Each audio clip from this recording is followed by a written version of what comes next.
Yes, actually, Mel saw the movie about a month ago and loved it. And that was a great relief to me. He called me on the phone. Actually, Steve and I went to go and say hello to him that night, and we were very nervous. I had communicated with him many times throughout production, but that night especially was the big night. And when he called me the next day, because we didn't stay for the film, actually, we kind of lied. We said we weren't going to stay for the film, but we couldn't help, so we snuck in the back just to watch and see if he was laughing during, and he was. But then we snuck out quickly when the lights came up because we didn't want him to see us. He called me the next day, and he kept going on and on about it, and I told him, Mel, this is a phone conversation that I've been both looking forward to and dreading for the past 3 years. But it went very well, and Buck Henry saw it and loved it as well.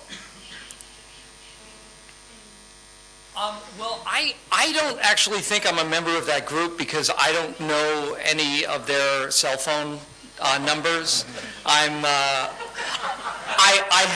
have met several of them, but and I'm friendly, and Will Ferrell is a friend of mine, but I don't necessarily feel like I'm a member of that gang, as it were. But that, even if I were, included as ostensibly a member, I don't think that would preclude me from trying other things or venturing into other territory as an actor. But I try not to be too precious about it either. And if I only do comedies for the rest of my career, I'd be completely happy. Frankly, just the fact that I'm employed makes me very happy. No, I'd love to do, frankly, whatever I could be hired to do. If that means comedy or drama or adult films.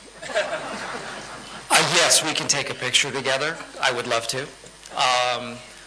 You know what? I tried not to do an impression of Don Adams purely because I thought it would be the best tribute to him and to the show to leave that alone, because his version of the character is very definitive. And I thought if I were to do an impression, it would be just that. It would be a pale imitation of something that was so great.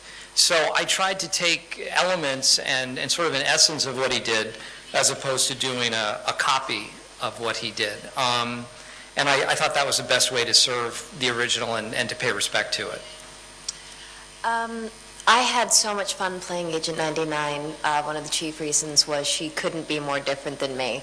And I always think it's fun actually to not bring any of yourself to the role. I think it's so much fun to create something new. I do have a lot in common with her, I feel, though. We're both women who have careers that take up quite a bit of time in our lives, a huge portion, and we're trying to balance having a career and a personal life. So I could relate to her in that way, but I really loved how different she was from me. And as far as for Agent 23, I was really lucky just in terms of I had a little bit of a challenge only because there wasn't a character from the TV show that I could reference. So the best thing I felt that I could do is to get really close with Pete Siegel on the project and make sure that the introduction of my character was as seamless as possible and making that transition as easy as possible, so my character flowed within the other characters in the story too as well.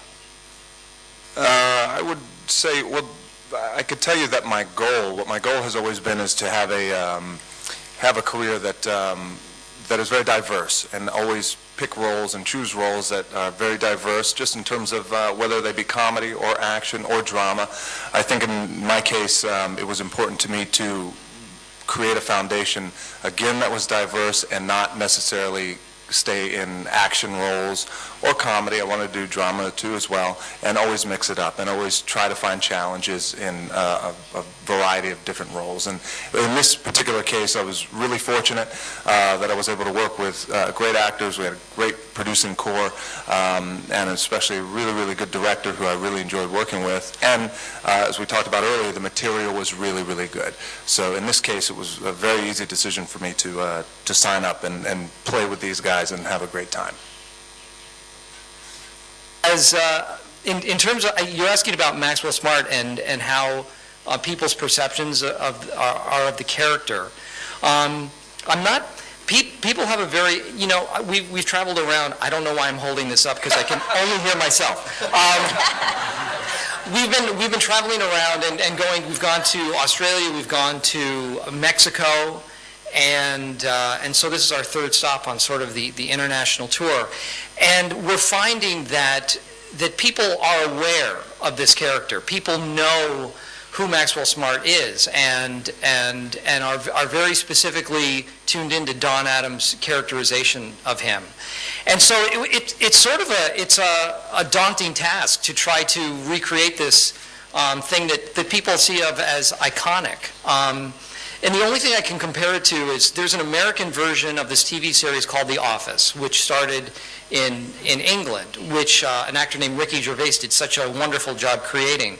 So I had the task to sort of recreate the same type of character in the United States. And I really took the same approach as I did with this, to not duplicate, to not try to copy or mimic in any way, but to just do the best that I could. Because the whole idea, the premise for Get Smart, I think is very funny. This sort of counterintuitive guy, I never saw him as an idiot. I never saw him, and neither did the original producers of the show. They really thought of him as a fairly competent spy who was able eventually to get the job done. And he wasn't always the best agent, but he did the best that he could. He was more of an everyman than a bumbling fool. So that's the essence that I tried to take from the original show and then just interpret it the best way I could.